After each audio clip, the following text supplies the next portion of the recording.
Salmah misalnya. Pasal apa? Rupanya dia 3 pupu. Panggil akak. Dia 3 pupu. Tapi kalau ikut, kalau tengok umur panggil apa? Bahkan yang panggil kakak, yang macam nenek tu panggil dia maklum. Pasal apa? Dia ni mak dia tu, yang makcik ni tua ni dengan mak okay. Macam saya dah sebut tentang pangkat tu kan, macam dengan mak dia. Mak dia, makcik ni, mak dia tu dengan budak ni adik-beradik. Adik-beradik pupu, adik-beradik 3 pupu. Jadi pupu, tiga pupu. Jadi dengan dia kena panggil maklum pasal yang tu abang hak sulung lah tu. Tak apa pergi maksu, tapi hak sulung. Tu yang jadi saya nak sebut, kata ada orang dijaga bab panggilan tu lah. Jadi kalau soalnya tu dia atas panggil, nak panggil apa? Panggil ikutan. Kalau ada orang dia tak kira bab pangkat ni. Kadang mak menakan apa pun panggil, tengok yang ni pula mak menakan kecil, bongsu kan. Tak ada dah nak kira panggil maksu apa dah. Kadang-kadang maksu tu orang jaga lagi, tapi masuk 2 pupu, 3 pupu orang abai lah pangkat tu. Jadi tu tengok tuan tu lah. Jadi kalau mak menakan ni rasanya masih panggil mak menakan lagi, mak menakan lah. Jadi walaupun bila dah cerai, yang tu kahwin panggil mak menakan, jumpa esok panggil apa? Mak menakan lah. Mak lang kahwin dengan dia. Ambil mak lang lah, buat mak lang. Katalah gitu kan. Dari segi boleh. Cuma kalau tanya kata pangkat, kalau saya nak kata gini, peliharalah juga pangkat persaudaraan, nasab itu kan. Pasal takkanlah dengan kahwin hilang saudara. Yang itulah. Takkan ada sebab ambil benda dia, ni musuh aku, setera aku. Pasal apa? Aku cerai, dia sambak. Rupanya aku pergi rumah dia dulu, dia ada taruh hati dengan dia ni kot. Pula katalah macam-macam timbul prasangka jahat-jahat ni. Yang tu kot. Maaf kona banyak sikit pasal tanya soalan sikit je. Ada lagi soal kita tu? Ya.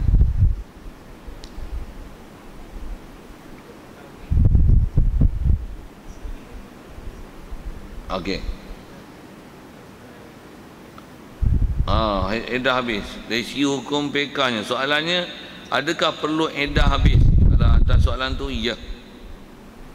Pasal kaedah kita belajar dalam bab-bab munakahat ni, selagi istilahnya isteri tu dalam tolak raj'i. Tolak raj'i lah khususnya, benda tu besar yang disebut. Kalau tolak raj'i pasal dia boleh lagi rojok dan ambil sebagai isteri.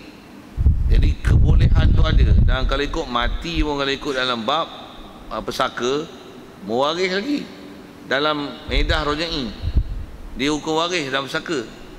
Dan kalau mati pun dalam bab tu, mayat pun dia boleh minta untuk mandikan janda dia yang dalam edah. Kalau disebut janda tu boleh minta untuk suami dia yang dah duda tu dalam edah, sah lagi untuk dia minta mandi mayat tu. Nak sebut tak mandi mayat tu, hak tu. Walaupun selalunya kita memanglah lelaki yang memandikan lelaki, perempuan yang mati yang mandikan dia perempuan, tapi jangan sebut dari si hak boleh tu.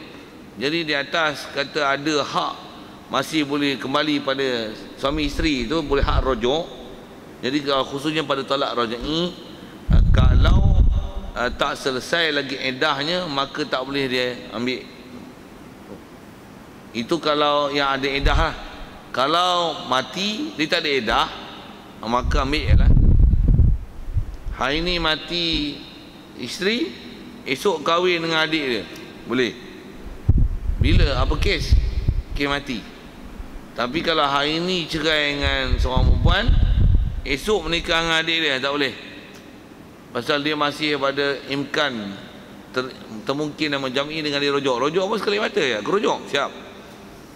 Macam tu dari segi hukum, itulah, bolehkah? Jadi perlukah menunggu ambil edah? Jadi mana yang tolak raj'i khususnya? Ya. Ya, perlu habis dah. Betul kot, lain.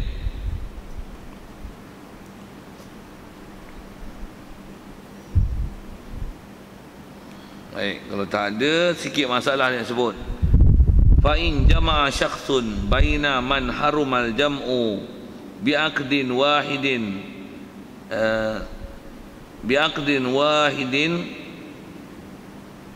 nakahahuma fihi batala nikahuhuma aw lam yajma' bainahuma bal nakahahuma murattiban fasani huwal batilu in ulibati sabiqatu fa in juhilat batala nikahuhuma wa in ulimati sabiqatu thumma nusyat muni'a minhuma. Okey, dia sebut ada 3 permasalahan besar itu. Pertama, in jama'a syahsun, jika menghimpun oleh seseorang lelaki, dia himpun ni baina man harumal jam'u, di antara orang perempuan yang haram himpun, orang perempuan yang tak boleh himpun ni, dia himpun tu bi'aqdin wahid, dengan akad yang satu. Jadi sikit taswir masalah. Satu akad himpunkan perempuan ni dengan adik-beradik dia ataupun mak menakan dia. Macam mana boleh jadi ya? Boleh jadi tu macam jahat lah kan, dengan sebab berpisah adik-beradik ke apa ke. Dia tengok jumpa Tok Naib nikah kan 2 sekali ni, 2 perempuan ni nikah dengan orang ni dengan satu akad. Wali pula wakil kat Tok Naib ni, dua-dua belah tu wali. Katalah itu kan. Yang ni padahal orang perempuan ni dengan hak tu ada hukum susuan ataupun ada hukum nasab, ada pun hukum mak menakan tadi. Jadi dinikahkan dengan akad yang satu. Aku nikahkan kau dengan Salamah dan Aminah. Salamah binti apa? Abdullah. Aminah binti Abdul Rahim. Dengan kedua-duanya dengan mas kahwin sebanyak 1 dinar. Tunai. Kerana Allah Ta'ala. Okay. Tunai. Kalau ikut habis lah tak tunai tu kan. Nak sebut ke Allah Ta'ala tu pasal selalu sebut ibadat je, jarang jadi tunai. Tak pernah jadi tunai pun. Tak pernah orang wakil orang menikah ke orang pun. Apa nak cerita ni? Jadi dia kata aku terima. Okey, dia sebut permasalahan contoh macam tu lah. Orang yang tak boleh himpun ni, dia dinikahkan dengan satu akad. Apa jadi? Batala nikahuhuma, batal dua-dua. Pasal apa? Bila tak boleh himpun, dua-dua buat sekali, batal dua-dua. Siap? Satu masalah. Ataupun kata dia lam yajma' bainahuma, tak menghimpun lelaki ni antara keduanya. Bahkan nakahahuma, dia menikahkan kedua-dua orang perempuan yang ada hubungan persaudaraan ataupun mak menakan sebelah mak ataupun mak menakan sebelah bapa ataupun dengan sebab kesusuan ataupun nasab tadi. Dia nakah ni murattiban, hal keadaan dia bertertib, maksudnya ada dulu kemudian. Mula-mula kahwin kakak, lepas tu urus pergi kahwin adik lah. Ataupun mula kahwin dengan perempuan ni, lepas tu kahwin dengan mak menakan dia sana pula. Apa kaedah dia? Fasani huwal batil, nikah yang kedua tu batil. Masa nikah pertama sah. Jadi bila nikah pertama, yang tu hukum mak menakan, katalah gitu, sepatutnya tak boleh himpun. Kahwin juga, jadi mana tak sah? Yang tak sah yang kedua. Pasal yang mai datang untuk jadi himpun tu yang tak sah. Yang tadi pasal dua-dua tu akad nikah sekali dengan satu lafaz, dua-dua batal.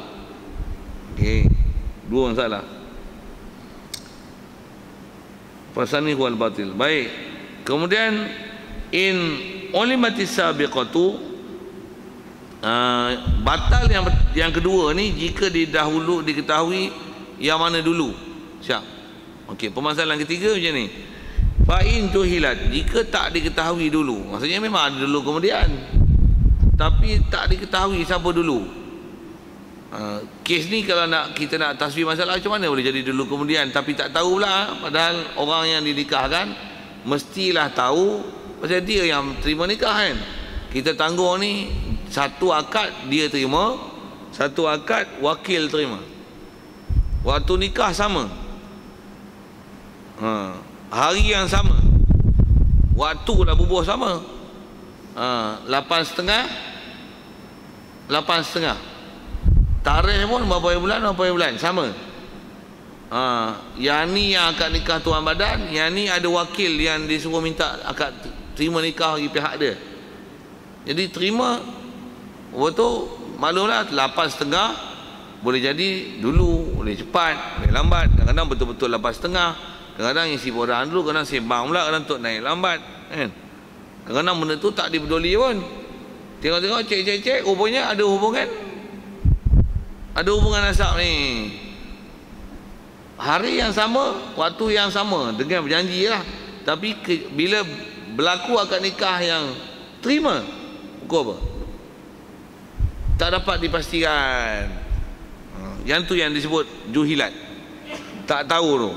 Bila tak tahu, macam mana? Fa'in juhilat batala nikahuhuma. Batal nikah dua-dua. Pasal apa? Pasal dia ada dulu kemudian, tapi dulu kemudian tak tahu. Macam mana? Tak uzur nak tahu dulu kemudian. Dan kalau tak tahu sampai sudah, macam mana? Dua-dua batal. Itu kalau nak juga, macam mana? Pilih satu, nikah lain. Akad nikah lain. Baik. Wa in ulimati sabiqatu summa nusiat muni'a bainahuma.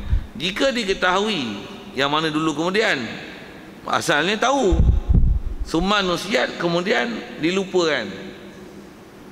Lupa.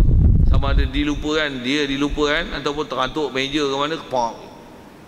Mana dulu entah katanya. Kesewil kawan. Muni'a minhu minhuma, ditegahkan dia daripada kedua-dua. Dua-dua tak boleh. Okey. Itu sedikit tasbih masalah. Zamanan ni jarang nak ada jenis terima, wakil terima nikah. Masing-masing gedik-gedik nak terima nikah sendiri. Jarang nak wakil-wakil korang kan. Sikitlah dengan bahasa gitu. Macam mana pun, itulah permasalahan yang nak dipaham. Yang asal nak sebut, kalau himpun haram, satu lagi, kalau dinikahkan juga, yang mana yang kedua tu yang batal. Kalau dinikah serentak, dua-dua batal. Kalau ada dulu kemudian, lepas tu tak tahu, tak diketahui, dilupakan ataupun tak boleh tahu, tak boleh pasti mana yang dulu kemudian, juga dua-dua batal, kena akad nikah lain. Itu kaedah dia lah. Ada soal tentang tu, dan dulu kemudian apa-apa tu.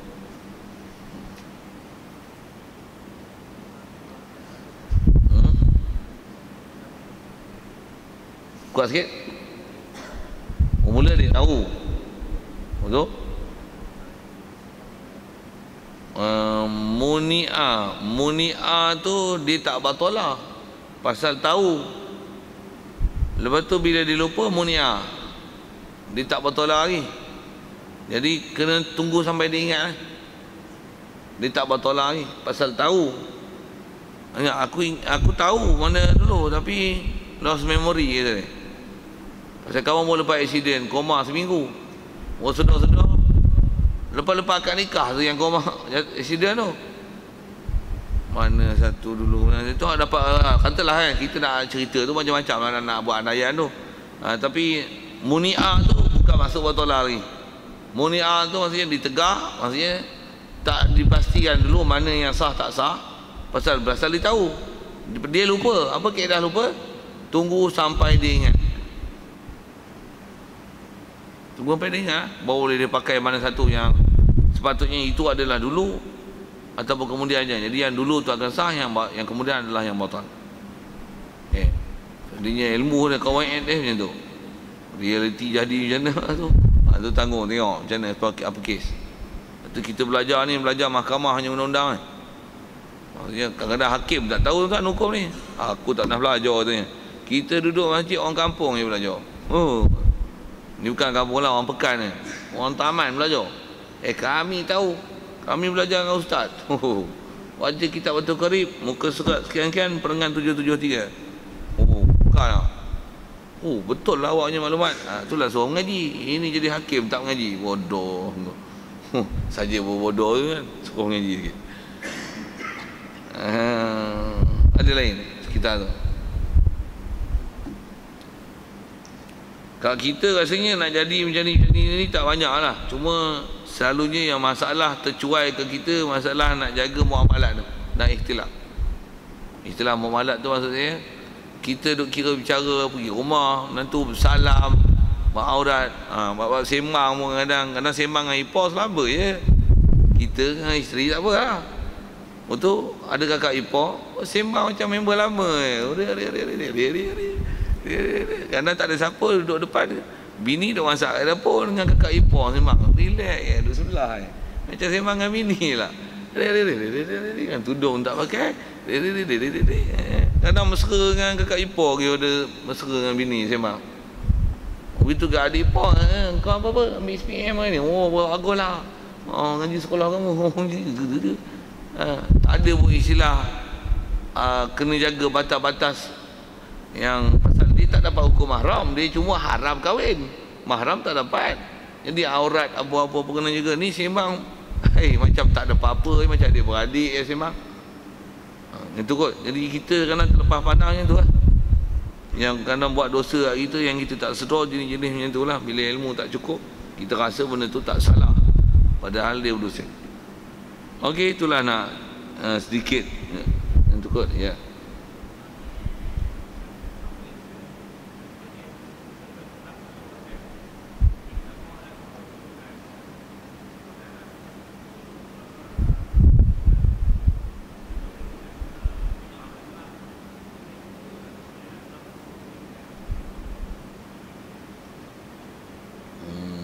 Dengar tu tak apa nak dengar elok. Maksudnya mertua tu lah, dia kata kalau yang ni meninggal itu dia berwasiat. Okey. Ya. Okey. Oh. Betul. Adakah wajib tunaikan wasiat tu? Jadi tanya bab wasiat lah tu kan. Oh itu. Ingat ke ada kena suruh kahwin ambil ganti tikar ke apa kan. Okey. Maksudnya soalan yang ditanya adalah seorang ibu dia memang minatkan seorang perempuan untuk buat menantu gitu kan. Tapi tak adalah nak kahwin. Tapi dalam masa dia sakit dia kata kalau mak meninggal kau ambil lah dia sebagai isteri. Macam tu kan. Betul soalan tu tak? Lebih kurang tu. Jadi soalan yang ditanya, adakah wajib anak lelaki ini mengambil perempuan tu sebagai isteri? Kalau tanya atas soalan wasiat tu wajibkah, asal jawapannya tidak. Pasal dia satu wasiat, kemudian wasiat pula untuk ambil sebagai isteri. Dia istilahnya dia macam amanah yang kita nak tanggungjawabkan pada seseorang dengan sebab kita mati. Misalnya kalau saya mati, awak harta saya yang banyak-banyak ni saya nak suruh awak lah urus untuk anak saya yang kecil-kecil ni. Wajib ke terima? Tuan-tuan jawab tau. Wajib ke? Tuan-tuan nak menyanggup terima amanah tu? InsyaAllah saya sanggup bersusah untuk awak. Awak lah tolong saya banyak. Ambil lah amanah tu. Kalau nak tolak depan-depan dia, selagi kawan nak mati, elok-elok mati ada 2-3 hari lagi, mati cepat terus. Tak faham tu masalah tu, diam sudah. Katalah gitu kan. Jadi kita tak jawab lah. Pasal apa? Ada amanah tu kerana berat kan. Katalah misalnya ke anak tu pun nak angguk payah. Tapi taklah gelin. Tapi taklah angguk. Tadi dah maknya mati, tapi ada wasiatnya tu. Adakah nak terima? Kata dia, saya ada pasangan saya dah. Yang saya pilih, tapi mak saja saat ni. Adakah wajib? Yang tu kan jenis soalan ni kan. Adakah wajib? Atas kata wajib tu tidak. Pasal bab wasiat kalau kita belajar, dia kalau wasiat yang wajib, wajib. Wasiat wajib macam mana? Dia ada hutang, dia suruh bayar, tu wajib. Dia ada haji sepatutnya kena tunai. Dia kata kalau aku mati cabut duit ni daripada pesaka. Pasal abah kena buat haji. Yang ni, tu wasiat wajib dan wajib tunai. Kalau kata abah apa mak ke apa ada tinggal puasa dulu, ada yang tak dan qada pun, fidyah kena bayar banyak ni yang ni dulu mak dulu tak puasa gini kau mati ni, kalau mak mati kau kena bayar ni bagi kat bagi miskin, ambil cabut pada harta mak. Tu wasiat wajib tu. Pasal apa? Pasal dia cerita benda wajib atas diri dia. yang kena buat. Kalau ada pun wasiat yang sunat ni, sunat lah.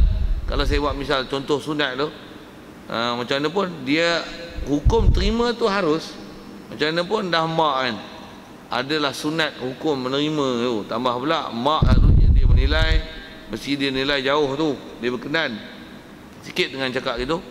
Contoh saya nak sebut contoh sunat tu macam ni lah. Kalau mak meninggal, kata dia buatlah tahlil kulhu seorang masjid, bagi baca kulhu kat mak 1000 kali, katalah itu kan. Suruhlah orang pondok mengaji Quran, carilah semayang-mayang ada 40 orang. Tu macam mana? Memang dia wasiat, wajib ke? Wajib ke mayat mesti 40 orang semayang? Tak, tapi adakah sunat disuruh cari ramai-ramai? Ada. Jadi adalah sunat wasiat tu. Jadi kalau faham atas nama tu, dia buat wasiat lah sikit. Jadi elok ke tunaikan hajat mak? Elok. Macam mana pun, kalau masa dia hidup, kalau dia suruh, kuat tu suruhan tu. Tapi pasal dia mati, ikut anda ada pilihan lain. Tak pun senang macam ni. Yang tu pun ambil, yang ni mak suruh, yang ni aku nak. Ambil dua sajalah cakap itu. Itu pun ukurlah baju kat badan. Cukup saiz tak cukup saiz. Kalau tak cukup saiz, pilihlah satu mana yang nak pilih mak ke pilih hang. Macam mana pun nak sebut, adakah wajib atas soalan itu? Tidak lah. Ini tak wajib. Takut. Ada lain. Baik. Kemudian waman haruma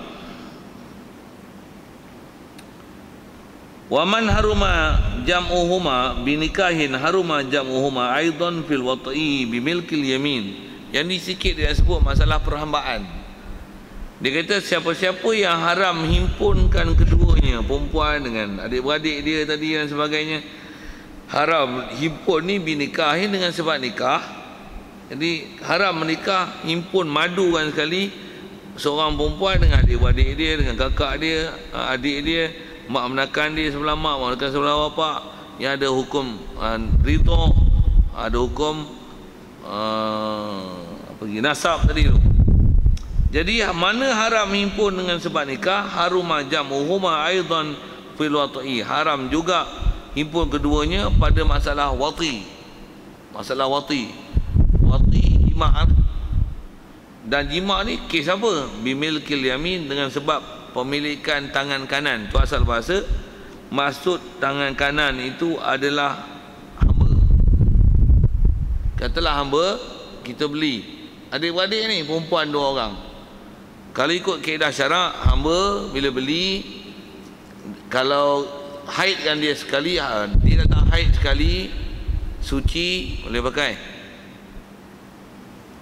Pasal hamba kita, dan pakai tu dapat anak kita, zina ke? Tak. Itu istilah hamba yang dipakai oleh tuan. Baik, kalau ambil adik-beradik, bila dah pakai kakak, adik tak boleh pakai lah. Dah pakai adik, kakak tak boleh pakai. Apa kaedah nak pakai juga adik tu?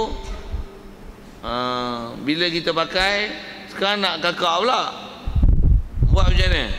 Kalau adik tu tak ada hamil apa dan sebagainya, jual pada orang. Kalau hamil apa, dia ada masalah lain lah dalam bab-bab fiqh. Nama dia, pasal bila hamil, anak tu anak kita, dan perempuan yang hamil, hamba perempuan yang hamil dengan sebab kita pakai, dia diistilah ummu walad, dia tak boleh dijual beli lah. Dia tak boleh dijual beli. Jadi kalau kita pakai, dia tak hamil, sah jual dia. Jual dia, pakai kakak lah. Hamba macam tu. Dan hamba dia tak ada istilah edah macam tu. Pasal yang tu pula, dia proses jual beli, bukan bercerai. Kalau bercerai, tetap ada edah. Tapi kalau contoh hamba tadi, dijual, itu bukan bercerai lah. Bercerai tak ada edah. Tak ada edah. Yang tu kau nak sebut tentang masalah hamba. Cuma bab hamba ni, kalau kita tak pernah belajar peraturan hamba dalam Islam, macam mana muamalat dia, apa-apa, kot tak apa faham lah tu. Tak faham, diam, dengar gitu je lah kan. Wa kadza, begitu juga kata dia, laukanat ihdahuma zaujatan wal ukhra mamlukatan. Begitu juga kata dia, kes yang sama, kalau salah seorang daripadanya adalah isteri dan satu lagi adalah yang dimiliki. Katalah kita kahwin seorang perempuan, dia ni baru masuk Islam, jadi kita kahwin dengan dia, tu isteri. Adik dia ada yang kafir lagi, saya tengok dapat dalam tawanan perang, kita masuk perang tu, harta ghanimah antara habuannya adik ipar kita, dan dapat kat kita, milik kita. Kalau ikut kita boleh pakai adik, boleh pakai hamba, asal isu hamba. Tapi hamba tu adalah adik isteri kita, jadi isteri kita pakai atas nama isteri, adik tu pakai atas nama hamba yang dimiliki. Walaupun yang ni nama isteri, yang ni yang nama hamba, himpunkan untuk wati, orang yang ada hubungan yang asalnya dari segi hukum haram dia madukan dia dalam bab martabat suami, dalam bab isteri, haram juga seorang isteri, seorang hamba yang dipakai. Jadi hamba tu macam mana? Hamba tu tak boleh pakai ya? Kalau nak juga pakai hamba tu, jual tu, ambil hamba lain yang tak ada hubungan dengan perempuan, dengan isteri ni lah. Itu kaedah. Okey, selesai. Fa'in wuti'a wahidatun, fa'in watu'a wahidatan, sekiranya wati seorang suami, seorang lelaki, wahidatan seorang, minal mamlukaini, daripada dua perempuan yang dimiliki, yang ada hubungan kekerabatan tadi, harumal ukhra lah, haramlah satu lagi, hatta yahrumul ula bitariqin minat turuqi, sehingga haramlah yang pertama dia pakai tadi, bitariqin, dengan satu jalan, minat turuk, daripada mana-mana jalan dalam bab perhambaan. Antaranya kabai'iha, seperti jual. Cuma saya sebut sikit tadi, nak jual pun ada syarat bagi hamba yang telah kita pakai. Syarat dia, jangan dia hamil dan melahirkan anak dengan kita pakai dia. Mana-mana hamba perempuan yang kita dah pakai, lepas tu dia hamil, haram dan tak sah jual beli hamba tu. Dan status dia panggil umur walad, kita mati dia menikah. Dia ada hukum macam itulah dalam bab sistem perhambaan. Au tazwijiha, ataupun kahwin dengan dia. Kahwin kan, macam mana? Kita dua beradik ni hamba, kita beli, kita pakai dah kakaknya, waktu tu nak pakai adiknya. Apa kaedah dia? Kita kahwin dengan kakak dia yang kita dah pakai tu. Bila kahwin kita tak boleh pakai lah, pasal dah ada suami. Cuma untuk kahwin tu istilah edah apa sama lah ada. Cuma saya kata dia kena mengaji bab khas bab hamba. Saya nak syarah panjang pun macam itulah sebut pun. Maksudnya bila kita seorang perempuan ni, kita beli hamba dua orang, adik-beradik, kita pakai kakak. Lepas tu sekarang adik kita nak pakai, tak boleh pakai. Syarat dia jual tu pun dengan syarat tak hamil, saya dah sebut satu tadi. Ataupun yang ni kita bukan jual, kita kahwin dengan dia. Cari mana-mana orang lelaki, hamba ke, orang merdeka ke. Tapi orang merdeka pun tu ya, ada hukum hamba kena mengaji tu. Buh contoh mudah, hamba lelaki lain kahwin dengan ataupun kita beli hamba lelaki seorang, kahwin dengan yang kita kakak yang kita dah pakai tu. Bila kahwin dia ada suami, dan bila kahwin kita tak boleh pakai pasal dia ada suami. Bila suami tak mana boleh share, gila. Pasal orang perempuan tak ada kes boleh share kan, sama ada bak hamba ataupun bak isteri. Mana ada orang perempuan boleh share. Suami ada orang perempuan boleh share kita, tak faham sudah. Tapi orang perempuan tak ada orang lelaki boleh share. Satu orang perempuan, dua orang lelaki pakai tak boleh. Jadi bila hamba yang kita dah pakai tu, sekalipun katalah hari tu dia pernah lahirkan anak dengan sebab kita pakai dia, jadi status umur walad, memang kita tak boleh jual. Tapi dia tu untuk kita melepaskan tanggungjawab nafkah, kita kahwin dengan dia, sah. Dan wali dia siapa? Wali dia kita lah, pasal kita pemilik dah. Kita kahwin dia, kita tak boleh pakai lah. Bila kita kahwin dengan dia saja, dengan cukup syarat edah apa, istilah, ada istilah dalam hamba tu, kita kahwin dengan dia, suami ada, untuk adik dia macam mana? Pakai adik lah. Ilmu ni manfaat dah akan pakai bila Nabi Isa turun, dia bunuh Dajjal. Masa tu akan hamba banyak, masa tu akan pakai ilmu tu. Masa tu kalau tuan-tuan tak tahu pun senang je, rujuklah Nabi Isa esok. Tuan-tuan esok ada hamba banyak, Rujuk Nabi Isa macam mana nak pakai ni, tak pernah belajar. Dulu ustaz keruh tu ajar tadi, aku tak dengar, buat tak peduli je. Ingat tak praktikal, ingat ke tak jumpa zaman kau yang Nabi Isa? Rupanya jumpa. Jumpa kau tanya dia, Nabi Isa ada, senang nak rujuk. Itu kot saja saya usir-usir itu sikit. Pasal apa cerita Nabi Isa ni Pasal kita ni akhir zaman tuan-tuan, tak mustahil kita akan jumpa.